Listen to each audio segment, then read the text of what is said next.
Hello, everybody, and welcome to Edusations. I'm your host, Phil Strunk, joined today by a future author, Miss Letter. Miss Letter, go ahead and introduce yourself to the guests. Hello, my name is Tamara Letter, and I'm a technology integrator from Mechanicsville, Virginia, and I'm extremely happy to be here tonight. Good. Well, I'm glad you're here too. Hey, it sounds like more and more divisions are starting to get into technology integration. What exactly does your role look like compared to, like, I don't know, the guy that comes and fixes the computer whenever it's broken? Well, my job is actually instruction. Our position is not under the technology department in my district. We fall under instruction. We're all teachers first, and we just happen to like technology and find different ways to use it to support instruction and to support the learning process in the classroom. A lot of my job involves professional development and personalized learning for teachers and administrators. And then there are those few occasions where I get to go in the classroom and work beside the teachers and help them directly with the students. And that's my favorite part. Yeah, and you have this awesome space also where people can come visit you that you tweet out about. And I'm going to get the name wrong, but I consider it like it's an innovation room at its core, right? It is. We actually call it the Innovation Lab. Okay, close. So what all do you do in there to make innovation come alive for students? Well, that space has had a drastic transition, actually a transformation in the past 3 years. 3 years ago, it was just a computer lab. We had tables and computers, and it was a bit stoic and stale. What happened to computer labs that were brand new whenever I was going into school? I know they were exciting back then, but they kind of become a staple in different buildings. And so 2 years ago, I had a GoFundMe campaign, and I wanted to turn just one little corner of my space into a tiny tech cafe. I saw the hashtag Starbucks My Room on Twitter, and I thought, oh, a Starbucks inside of an elementary school computer lab. That's cool. So I created the campaign, and I have amazing friends, and so many kind and generous people donated to that. So we were able to buy a sofa and standing tables and a bookshelf and books. And of course, we had someone donate a Keurig and coffee and all of these great things. Oh, it's great. And what I saw in having that one little space transformed is now there was a place people could gather. And people could talk and mingle as they were getting their coffee. And inevitably, that brought people in to talk about education, talk about learning, talk about, oh, I had this cool idea. What do you think? And I thought, wow, what if we kept going with this and we transformed the whole space into something that just doesn't exist in our school? Yeah. And so we did that. I wrote a grant for the Hanover Education Foundation, and they funded it. So we got a couple of $1,000s. And we transformed every single speck of that room. We took out the tables. We took out the big computers. And we bought these cute little foldable tables that could be put away.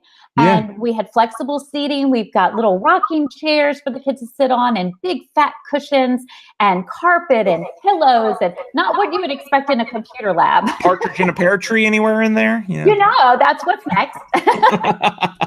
But so go ahead.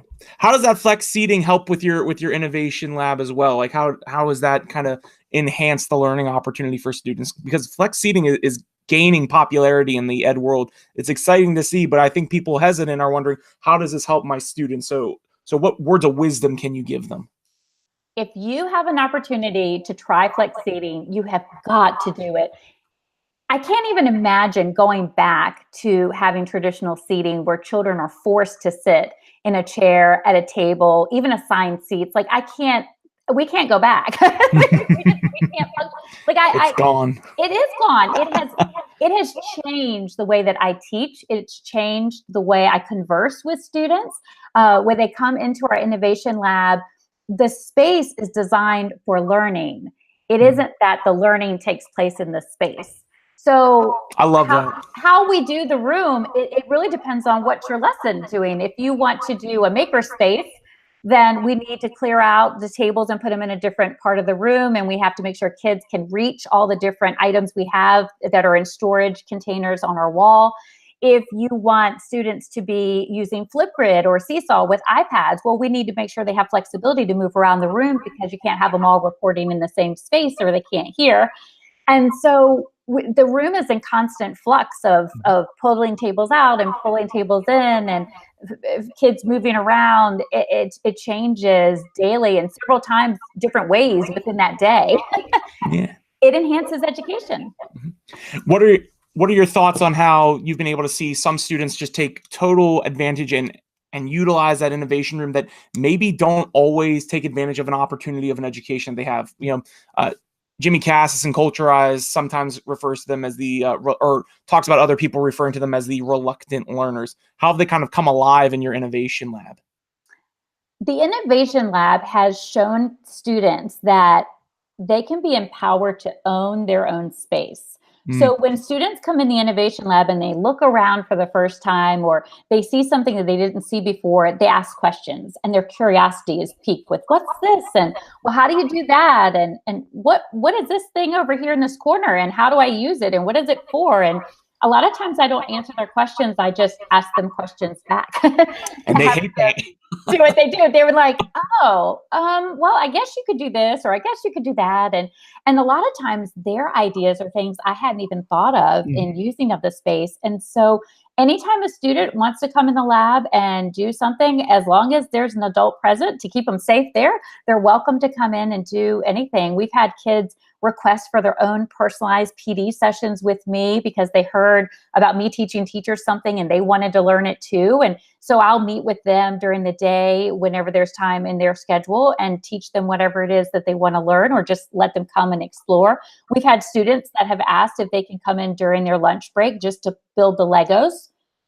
I've got no problem with that. Come on, let's build Legos, and then let's take pictures of them and talk about them and put them on Flipgrid and share them out with the world and kind of go from there. So it's an open space. It's completely flexible with scheduling. It's first come, first serve. You can use the room any way you like. We've had standardized testing. We've had meetings. We've had complete flexibility. It's whatever you want to make the room. That's awesome. One of the things that you did that I'm very appreciative for, and I know my division is very appreciative for as well, we had our first innovation conference this past year, and you did our closing keynote for it, which was phenomenal. I loved it. And one of the cool things that our division was going through and that we're going through this year is we're starting our one-to-one initiative, and that's brought up a lot of ideas of ed tech.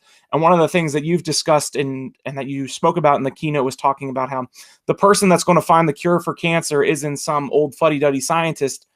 It's very potentially a little girl sitting in our class right now with big ideas and questions, and of course the orange slice in her mouth. What are some like ed tech tools that you use to try to find that and awaken that spirit in a child? Well, I think any tool that can engage a child with wonder and curiosity and empower their voice. Students have so many great ideas. They're pondering, they have so many big dreams, their hopes and wishes and ideas, and they're not limited by anything at this point. They really, truly are just these little molds of clay that you can build and change. And so to give them tools, no matter what tool it is, that can empower them to share those ideas with other people, get feedback about those ideas, make things, do things, try things, experience failure, talk about it, get ideas from other people of how to make it better, try it again, build some resilience with that.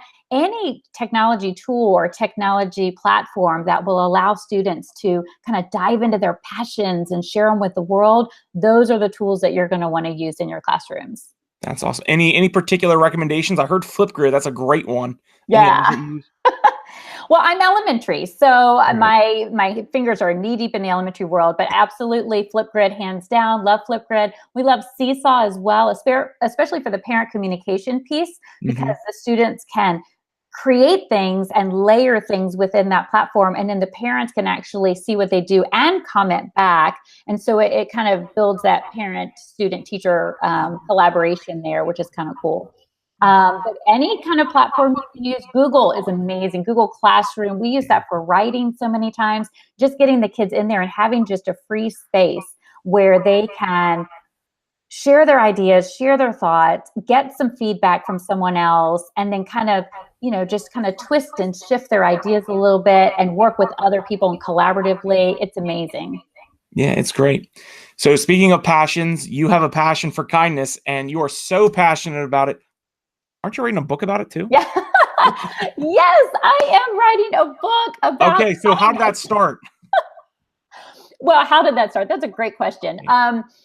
I've had a passion for kindness for years, but I never really considered it to be something worthy of sharing with the world because it was kind of my own little thing. And I'm in my own little world doing my little kind acts and not worrying about it. But along my kindness journey, I've just kind of felt this little whisper on my heart that's like, you need to share this with other people because sharing the things that we do to make this world a better place inspires other people to do the same. And if you're doing something nice and I'm doing something nice and we kind of talk about it and somebody else sees it or they do it, we're suddenly spreading this whole idea of kindness around.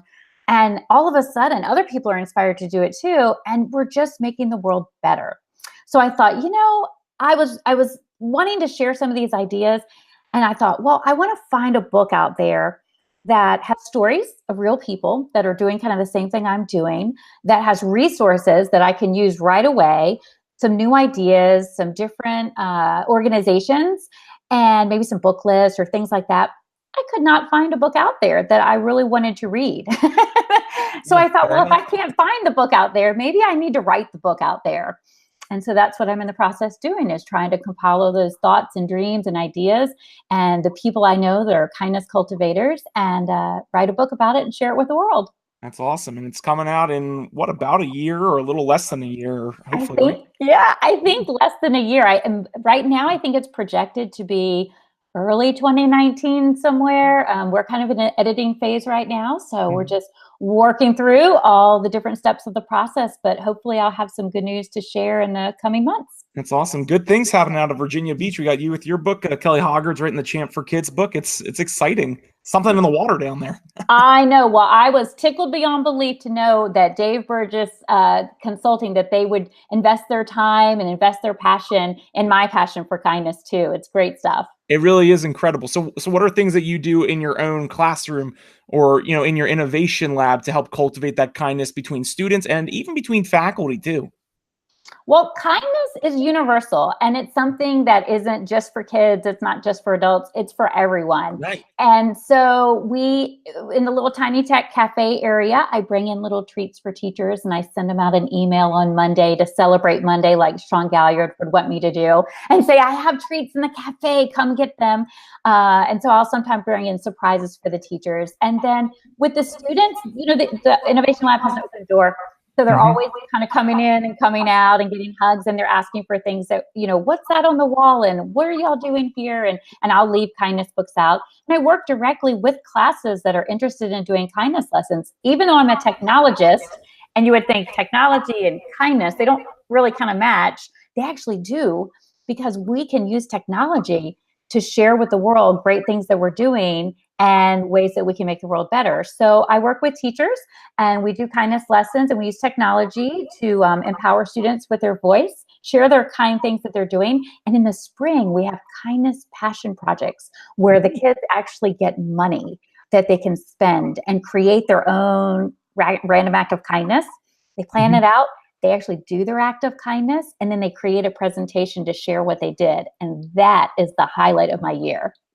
That is really awesome. You tweeted out about that, right? In the spring? Yeah. Okay. I thought so. That's really sweet. So if there's a student that's struggling with making the choice to be kind, what are some things that you'll do to help them kind of see the brighter side of life? Well, if there's a student that's struggling with kindness, and we have them all the time. I know adults I struggle. I'm sure everybody struggles. Today on my end, struggled with kindness. I think a lot of times people just want someone there to listen. And when they struggle with kindness, if you're not having your basic needs met, it's really hard for you to show empathy and compassion for others when you're just barely surviving and struggling. So a lot of times when there are kids or adults that are struggling with that kindness, I just kind of open the door to conversation and listen. And sure enough, something will come out that's bothering them, that's kind of impeding them from being nice to someone else. And we just kind of work through it. And then we come up with ideas of things we could do, maybe not even for that person that they're being mean to, just maybe for some other random person, because science has proven that when we do kind acts for other people, we actually have these chemicals released in our body and our brains, these little feel-good chemicals, and it makes us want to do it again. And so Yeah. sometimes I'll just take a child and say, what kind of act of kindness can we do right now? Right now. Let's just go do it. And then all of a sudden, lo and behold, that kid's feeling a little bit nicer, a little bit better, a little bit more optimistic, and I am too. I love that. The people, whenever they're choosing to not be kind, if you ask them simple questions, sometimes that you talked about, just that you are listening to them, not with an intent to reply, but just to hear them, it makes a difference. I had a student last spring who was just being really nasty to somebody, and I pulled him out into the hallway and I said, "What's the matter? Let's talk about this." And sure enough, it had nothing to do with what was going on in the classroom. It had nothing to do with the student or with me. It was something outside of school. And once we were able to talk and share that and talk about next steps moving forward, I saw a 180 in this kid. It is incredible. As you say, kindness is universal. And as long as we can continue to share that with others, the power behind it is immeasurable, I would say.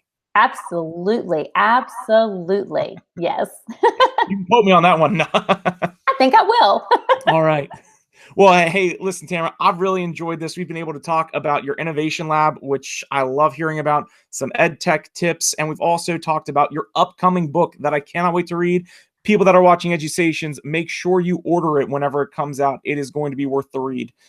We're getting to the point now where we're almost to the end of our show, which means it's time for our high fives. All like right. I said before, just 5 questions, totally unrelated to education, just to help our viewers get to know you a little better. So you ready? I'm ready. Let's go. Okay, first one. Black Friday shopping, yay or nay? Yay, because it's Rack Friday, not Black Friday. So you can do random acts of kindness all day on Black Friday and make the world a better place while everyone else is feeling a little grumpy while they shop. I like that. So what's one thing that you do then? Not high five. I'm just curious about this. So I do lots of things. I've written several blog posts. Pretty much every Rack Friday, I write a blog post. I spend the entire day doing acts of kindness. Sometimes what I do is I go and I hang up the clothes in the dressing room that people in a rush did not hang up. I will go and buy coffee and take them to the cashiers that are ringing people out and just say, hey, I want to give you a coffee because I know you've been here since 4 a.m. and you're probably tired. Sometimes I just make an intentional effort to say thank you to a lot of people. I give people the nice parking spots instead of taking them for myself. So lots of different ways to be kind on Black Friday. That's really sweet. I love that. I'm going to try to do that this year. I like that. You've inspired me. It. Yay, that's awesome. Yeah. Okay, second one, English muffins or bagels?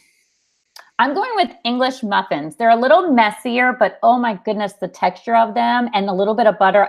Yeah, they're good. Awesome. 3, drink that wakes you up in the morning. A drink that wakes me up in the morning. It's going to have to be coffee. But if I could get like the really sugary cafe mocha cappuccino thing from Wawa or Starbucks, if it's got a lot of sugar, caramel, and pretty much everything unhealthy, that's the best way to start my day.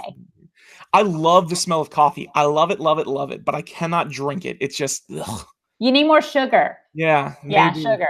I will go to Starbucks and get a double chocolate chip frappuccino whenever I got to drive down to Charlottesville, but. That's good. That's good stuff.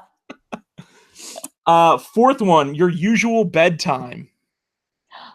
Ooh, my usual bedtime is probably 11:30 or 12. Okay. Yeah, I should get more sleep. But what happens is that I try to come home and I'm in mom mode with my kids. And then when my kids go to sleep, inevitably I end up kind of pulling out my laptop and working or writing. And then that ends up making me stay up a little bit later.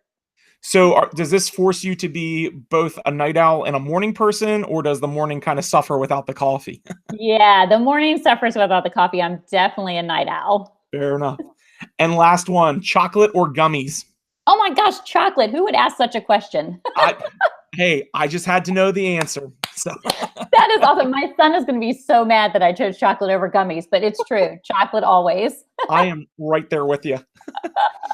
Well, hey, Tamara, I've really enjoyed having you on the show. Any last bits of wisdom you want to give the viewers before we sign off? Just be nice to everybody that you meet, and it'll come back to you full force.